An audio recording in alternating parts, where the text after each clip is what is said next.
कुत्ते की सीधी दुम।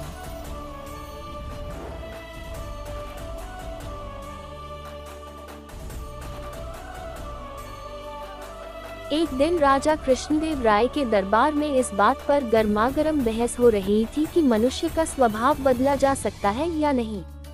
कुछ का कहना था कि मनुष्य का स्वभाव बदला जा सकता है, कुछ का विचार था कि ऐसा नहीं हो सकता, जैसे कुत्ते की दुम कभी सीधी नहीं हो सकती। राजा को एक विनोद सूझा।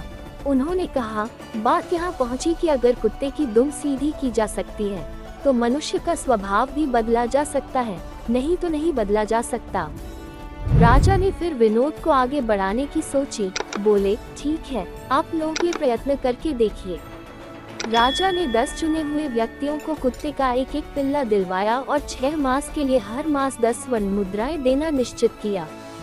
इन सभी लोगों को कुत्तों की दुम सीधी करने का प्रयत्न करना था। इन व्यक्तियों में एक तेनालीराम भी था। शेष 9 लोगों ने इन 6 महीनों में पिल्लों की दुम सीधी करने की बड़ी कोशिश की।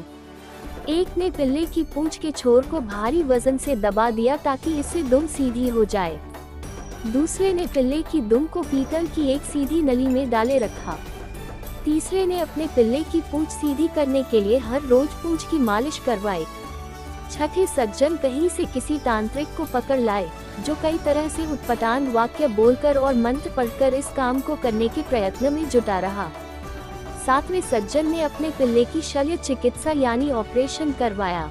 8वां व्यक्ति पिल्ले को सामने बिठाकर 6 मास तक प्रतिदिन उसे भाषण देता रहा कि पूंछ सीधी रखो भाई, सीधी रखो। 9वां व्यक्ति पिल्ले को मिठाइयाँ खिलाता रहा कि शायद इससे यह मान जाए और अपनी पूंछ सीधी कर ले। पर तेनालीराम पिल्ले को इतना ही खिलाता जितने से वह जीवित रहे। उसकी पूंछ भी बेजान सी लटक गई, जो देखने में सीधी ही जान पड़ती थी। 6 मास बीत जाने पर राजा ने 10 पिल्लों को दरबार में उपस्थित करने का आदेश दिया। 9 व्यक्तियों ने हटे कट्टे और स्वस्थ पिल्ले पेश किए। जब पहले पिल्ले की पूंछ से वजन हटाया गया तो वह एकदम टेढ़ी होकर ऊपर उठ गई। दूसरी की दुम जब नली में से निकाली गई वह भी उसी समय टेढ़ी हो गई। शेष 7 पिल्लों की पूंछें भी टेढ़ी ही थी। तेनालीराम ने अपने अधमरा सा पिल्ला राजा के सामने कर दिया। उसके सारे अंग ढलक रहे थे। तेनालीराम बोला, महाराज, मैंने कुत्ते की दुम सीधी कर दी है। दुष्ट कहीं के, राजा ने कहा, बेचारे निरीह पशु पर तुम्हें दया भी नहीं आई। तुमने तो इसे भूखा ही मार डाला। इसमें तो पूंछ हिलाने जितनी शक्ति भी नहीं है।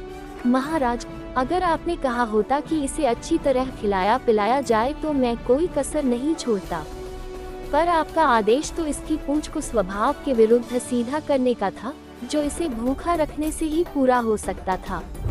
बिल्कुल ऐसे ही मनुष्य का स्वभाव भी असल में बदलता नहीं है। हाँ, आप उसे काल कोठरी में बंद करके उसे भूखा रखकर उसका स्वभाव मुर्दा बना सकते हैं।